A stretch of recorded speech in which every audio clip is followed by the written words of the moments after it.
Number 23. Escape Attempt was a kind of bizarre experience for me.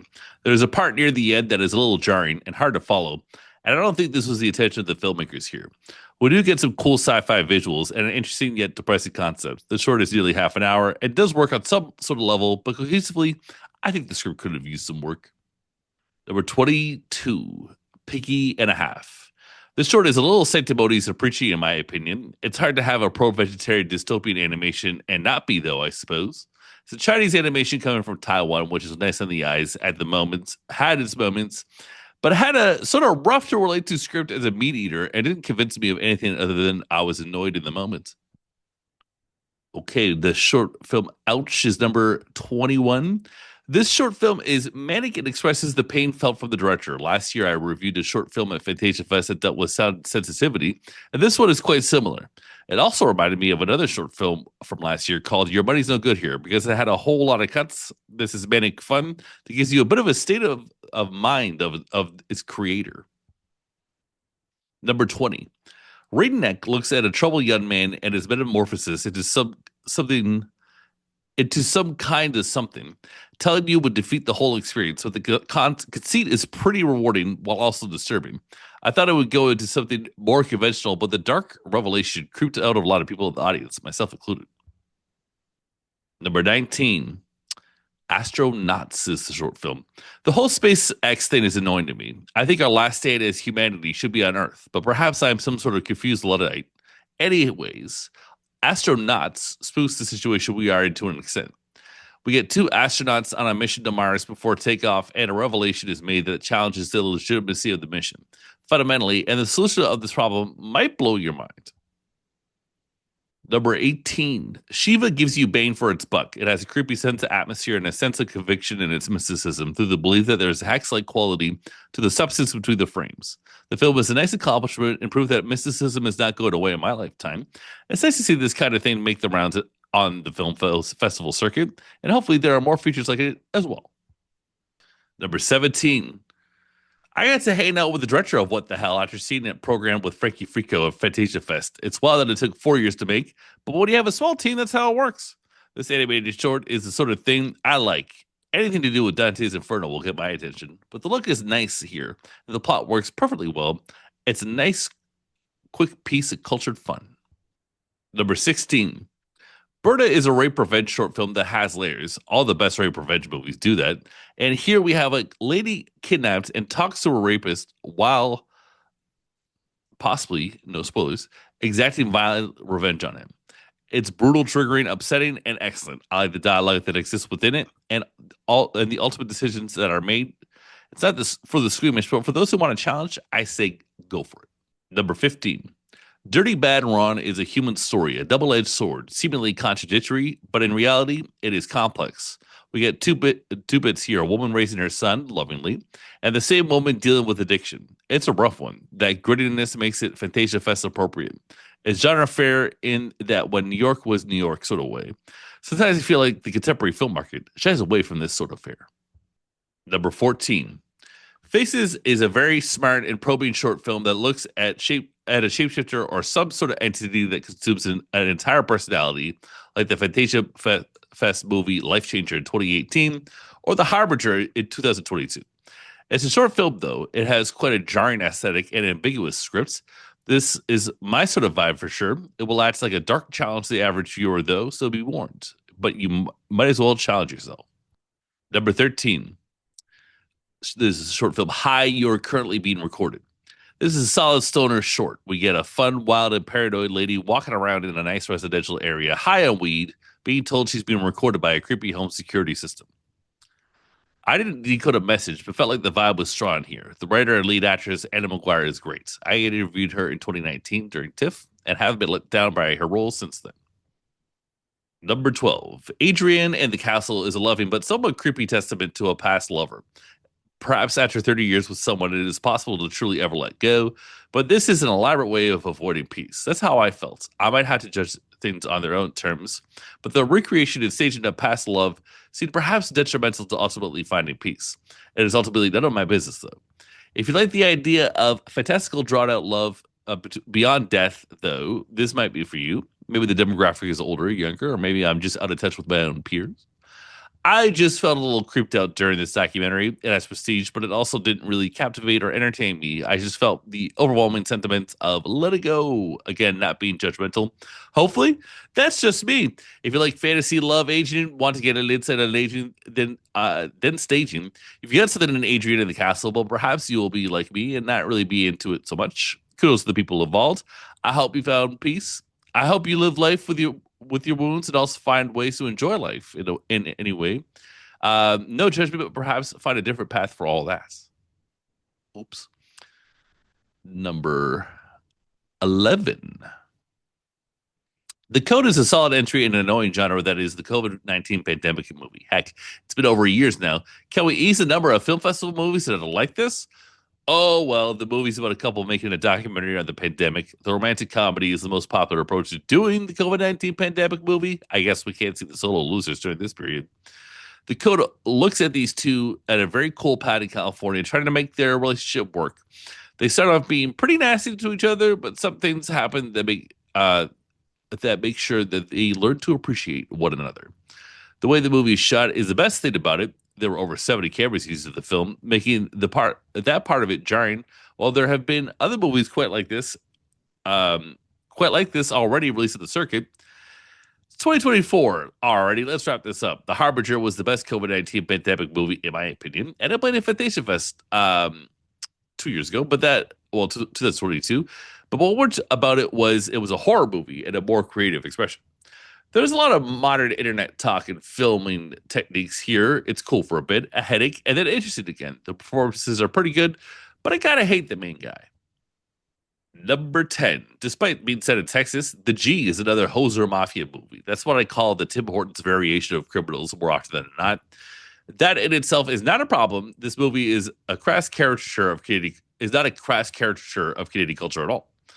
I've told Americans before that there is organized crime in Canada, and they seem surprised as if we were too nice or too for that, or too dumb for that, or above that sort of thing.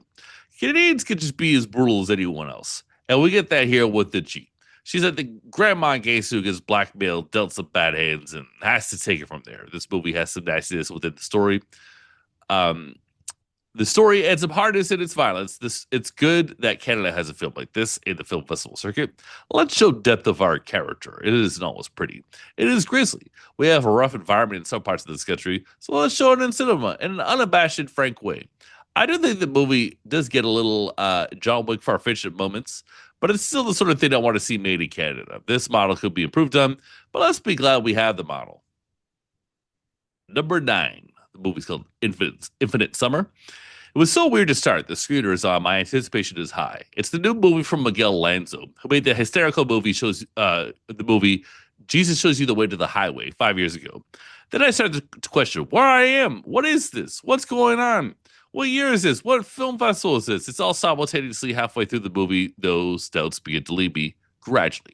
The fact is, this movie starts like so many movies in 2024 do, and that is not what I was expecting for the director of the as absurd as you can imagine movie called Jesus Shows You the Way to the Highway. We get these young ladies chilling by the water in a Jason Voorhees environment, making fun of the guys they see on dating apps until one of them gets into a psychedelic vortex. Okay, I thought, now this is getting to meet my expectations. Eventually, things get nefarious, loyalties are tested, and the movie picks up a little, certainly visually and in terms of dramatic conflicts. Miguel told me he wanted to prove to his wife that he could make a normal movie, and I'm hoping for the next one, he can ignore such instincts and not repeat himself by giving us something more like his Jesus work. Yeah. Number 8. Volcan Isidora is a bizarre buddy movie, fitting for invitation. It follows a couple of weirdos in the woods and some kind of adventure that they return to seemingly more chaos in the real world, even if it is a quieter form. The leads in this movie are distinct looking, in a weird way, of course. They charm us in a mystifying way, when perhaps in the real world, they might just creep us out in movie land. They shine. There is a sense of confusion in the chaos near the end of the portion of the woods, and throughout in the real world, this is like an ambiguous feeling oddity of a film that runs on the edge of what can be considered genre cinema. Genre movies have a sense of expectation built into them, but this movie is just weird. I felt confused, that I was engaged at certain points, It's like a defiance of expectation or even the realities we accept in movies. So whether it is for you seems beside the point for me. I enjoyed it while not being sure it is for me. This schism is like an existential question of what existence is, at least in the movie. If you watch it down the line and have feelings similar to mine, and of course have stumbled upon this review, drop me a line, tell me what you thought, and together we can make sense of this experience. Number seven, the film's called Hellhole. The Adams family are back at it. They have movies played at Fantasia all the time since 2019. The Hellbenders was probably my favorite, and this might be my least favorite by them, but yet it's still fun. It's fun and different, even though it's not exactly my cup of tea. It's cool that they don't make the same movie every year and give us something new to discuss and react to, so ultimately I respect the experience. The mystical elements are not so serious this time. It's like a Stuart Gordon movie remade by Kevin Smith.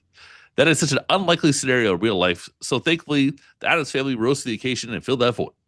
The story is some Americans working in Serbia find an evil creature that possessed a guy from 200 years plus ago that was buried in the earth. Until now, it possesses people, then wreaks havoc until the body is no good for them. The effects are cool, the tone is different, and the actors do what they need to do. So don't go looking for something like the Hellbenders, totally, and you'll be happy. This might be a good entry point for the mainstream people to check out. And then if you like it, try amping it up to something harder. Watch another movie by the Addams family. Number six, I got to hang out with the director of Cuckoo back in 2018, at my first ever Fantasia Fest experience. Tillman Singer was there with his German abstract horror affair called Lose, which I saw in a private screening. A nice American was talking to me about after the movie, explaining how he didn't enjoy the experience and stated that they shouldn't be able to make movies like this. A vague remark, to be sure, but he was expressing the fact that he disliked ambiguity in movies. To be honest, while watching Kuko, I felt like it was a more American friendly or at least mainstream version of Loose. So hopefully that guy who didn't like Loose saw Cuckoo and is now officially a Tillman Singer fan. There's trippiness inherent in the story, but it's not nearly as abstract. People don't speak German, and there's more resolution that my friendly American friend can hopefully appreciate. I think you should watch Lose either before or after you're watching Cuckoo, even as a double bill. It's cool to see one of the festival directors I've talked to over the years break into the mainstream with an inspired project. If you like bizarre European feeling horror movies, you can't get better than Cuckoo. The actors are attractive and many things accessible, but there's an undeniable tone on a display that I find quite cool. Number five, documentary Voivod, We Are Connected. When you haven't even heard of the band that a documentary focuses on and enjoy the experience, then that must be considered a real entertainment. I'm sure fans of the lore of this band will like it more, though. I shouldn't have to know a thing about this metal band. I should be entertained by the story that is presented. That's the situation here. That's a good thing. The movie is long but not dull, full of information but not an info dump. While the band is from Quebec and not Quebec City, there have been a couple of other heavy metal bands from Quebec City that have performed here in Ottawa that have been fun for me to see. They have inspired death grunts, but there's one thing one must wonder. Quebec City is quite a beautiful city, so one has to ponder how could it produce that this inspired yet intense and even violent sort of music. In my opinion, it's to rebel against the surrounding beauty. When everything is so clean and so sanitized, it is just asking to be vandalized or dirtied up a bit. We have these metal bands to thank. They're realigning things to how they are probably supposed to be. There's a lot of ebb and flow to the story. There are hardcore fans of this group, but they dwell on metal lore, not mainstream lore. The band members are older fellows, with one new guy replacing a dead guy. If these guys perform in Ottawa, I'll probably check them out. They seem like cool guys who certainly have a cool story, and it's all captured beautifully in Voivod, We Are Connected. Number four, Darkest Miriam piqued my interest at various points and mostly held my undivided attention throughout the duration of the experience. It is a very solid and creepy movie coming from Canada. There was one location in Toronto, the Greenhouse, which I used to frequent when I was a resident. To see that be a central location here was fun because, like it's used in the film, I had creepy occurrences there. Also, it shows the surreal coming from the mundane by showing bizarre interactions coming forward while working in the library. We get a sense that truth is stranger than fiction cinematically. The movie lingers most nicely. I saw a video of Martin Scorsese talking about his admiration for the film Beau is Afraid because it seemingly has no plot and works cinematically while being episodic. Darkest Miriam does that, but I actually enjoyed it, unlike Beau is Afraid. It did cut off my engagement with its plot structure by diverting into something that were less interesting to me, but overall it works. Fantasia Fest was able to land a cool Canadian movie here. It's more of a creep fest than a horror fest, but it's no dullard. It's a vibe fest on top of being a creep fest. It's relatable and impactful. Number three, Chainsaws Were Singing immediately hooked me as it looked and feels like one of the Peter Jackson's early movies, as well as Man Bites Dog. It comes from Estonia and has an infectious madness. It inspired me to feel and be creative. We have these weirdo characters running away from a bigger weirdo wielding a chainsaw, and life has to make sense for our weirdest characters in order for there to be peace. The sheer lunacy of having musical numbers in a stumble around the woods sort of horror movie works. It doesn't feel like Cannibal the Musical either. It feels like a genuine piece of inspired madness. I feel like the filmmakers would make a blunt rotation scary in the best way possible. Your mind would feel like anything is possible at all. And your sense of doom will simultaneously be tied to your sense of joy. Peter Jackson's first movie, Bad Taste, is a weirdo affair like this. It's about some aliens trying to make humanity their intergalactic fast food product. A similar rational senselessness can be seen with our chainsaw killer here. There is a manic energy in the shots. Nothing is done in a straightforward manner. And that's a good thing. Every side character gets a memorable performance. Wacky movie fans need this movie in their lives. Number two, the film is called Animala Paradoxa. I like post-apocalyptic movies like Mad Max or Escape from New York. I like Italian movies spoofing them, like Escape from the Bronx or Endgame. So when I heard some kind of post-apocalyptic movie was played at Fantasia Fest, I was down. Animala Paradoxa is from Chile, and it is undeniably very different than the previously mentioned films. It deals with amphibian humanoids. I can't think of any movie with that angle for a post-apocalyptic one. Heck, I don't think it's been done in any genre before. This movie is also from Chile. Movies from South America that play at film festivals never disappoint me. They are competent and give me perspective. We follow this fishman who is told that the sea doesn't exist. So he has to fight for a wet existence and lives in a rough terrain filled with lots of other bizarre-looking characters and an ominous tone. The movie even sucks us into another vortex, and we get this unsettling conclusion as a puppet show. The scene before made me think movies couldn't get any weirder, but the movie managed to get even further left field. The movie legitimately put me into strange states of consciousness for probably about half an hour. I was truly transported to somewhere interesting and different. What an accomplished, surrealist piece of art. Number one, the film is called Frankie Frico. Stephen Kostansky said this was a movie in between movies. It was planned to be a small movie, but frankly, it's my favorite movie by quite a lot, even though I think a couple of them hit hard. Manborg hits hard. The Void hits hard. Second Gorman has a great concept, but the young actress is a little intolerable, if we are going to be honest here, and sort of sullies the experience to a degree. Having read the Manborg novelization this summer, summer 2024, and having lots of respect for all three cinematic experiences, Frankie Frico was an integral watch for me during my quick 2-day trip to Fantasia Fest. The art design and quick duration of what feels like utter cinematic insanity makes this movie close to perfection. It will probably end up being one of my favorite films in 2024. It was actually. This exceeded my expectations. The story is essentially some nanny-style yuppie who can't get the promotion or please his beautiful wife, who throws herself at him. So, some short alien orcs come to his house while she's gone for the weekend to party. They don't just party hard and wreck his house to show him that he should be attached to his fussy little possessions. They help him kick back, gain some perspective, and essentially enjoy life.